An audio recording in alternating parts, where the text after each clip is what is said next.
அண்மை செய்தி சமவெளிக்கு சம ஊதியம் என்ற கோரிக்கையை முன்னிறுத்தி இடைநிலை ஆசிரியர்கள் தொடர்ந்து 15வது நாளாக போராட்டத்தில் ஈடுபட்டு வரும் காட்சிகளை பார்த்து வருகிறோம். இதுகுறித்த கூடுதல் விவரங்களை வழங்குவதற்காக செய்தியாளர் நௌஷத் இணைப்பில் உள்ளார். நௌஷத், வணக்கம். தற்பொழுது ஆசிரியர்களின் போராட்டமானது தொடர்ந்து 15 நாட்களாக நடைபெற்று வருகிறது. இதுகுறித்த கூடுதல் தகவல்களை வழங்கலாம். வணக்கம் ஆசினி. சமவேளைக்கு சம ஊதியம் என்ற கோரிக்கை முன்வைத்து 15வது நாளாக தொடர் போராட்டத்தில் இடைநிலை ஆசிரியர்கள் ஈடுபடுகிறார்கள். நேற்றைய முன்தினம் தொடர்கல்வி இயக்குநரும் மற்றும் அதிகாரிகள் தொடர்ந்து ஆலோசனை மேற்கொண்டார்கள்.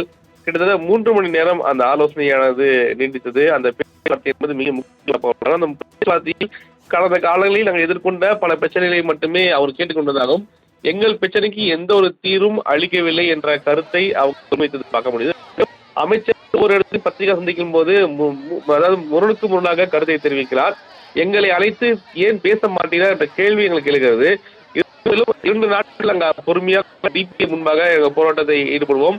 அடுத்த கட்ட நகர்வுக்கு இவர்கள் செல்லவில்லை என்றால் அடுத்த கட்டம் எங்கள் போராட்டம் தீவிரமாக இருக்கும் என ஏற்கனவே அதாவது நேற்று நமக்கு பத்திரிகை தெரிவித்துள்ளாங்க. அதை கேட்ட இன்று குறிப்பாக சேப்பகம் மைதானம் எதிர்க்கூடிய அந்த சாலையில் கிட்டத்தட்ட 500க்கும் மேற்பட்ட ஆசிரியர்கள் திடீரென்று உடனடியாக போராட்டத்தில் ஈடுபடுவது பெரும் பரபரப்பை ஏற்பட்டிருக்கிறது. அந்த பகுதி முழுமையாக வாகனங்கள் அடைக்கப்பட்டிருக்கிறது.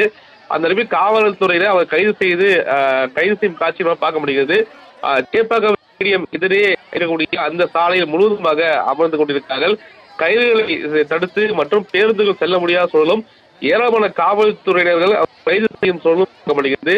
இதற்கிடையில் போராட்டத்தில் ஈடுபட்ட ஒரு ஆசிரியர் இந்த போராட்டத்தில் கோஷமிட்டுக் கொண்டிருக்கக்கூடிய ஆசிரியர் மயங்கி விழும் காட்சி கூட நம்மால பார்க்க முடிகிறது. ஆசிரியர்கள் அதாவது கேட்பது ஒரே கேள்விதான். பல நபர்களையும் பல அறிவு சார்ந்த நபர்களையும் உருவாக்கக்கூடிய இடத்தில் ஆசிரியராக நாங்கள் இருக்கிறோம். ஆனால் கைது செய்யும் போது ஒரு தீவிரவாதியை கைது செய்வது போல குண்டுக்கட்டாக கைது செய்யும் சூழல் என்பது எங்கள் மனவேதனையை ஏற்படுத்துவதாக ஆசிரியர்களும் கருத்திருக்கிறார்கள். இருந்த போதிலும் எங்களை கோரிக்கை நிறைவேறும் வரை எங்களுடைய போராட்டம் தொடர்பு தெரிவித்தும் இல்லாமல் நீங்கள் கொடுத்த அந்த வாக்குறுதி 313 பயன்படுத்தி எங்களுடைய ஊதிய உயர்வு கேட்கவில்லை, அடிப்படை ஊதியம் கேட்கிறோம் என்ற போராட்டம் என்பது நீடிக்கும் என்ற கருத்தை பதிவு செய்கிறார்கள். ஆஸ்மி, விவரங்களுக்கு நன்றி நௌஷாத்.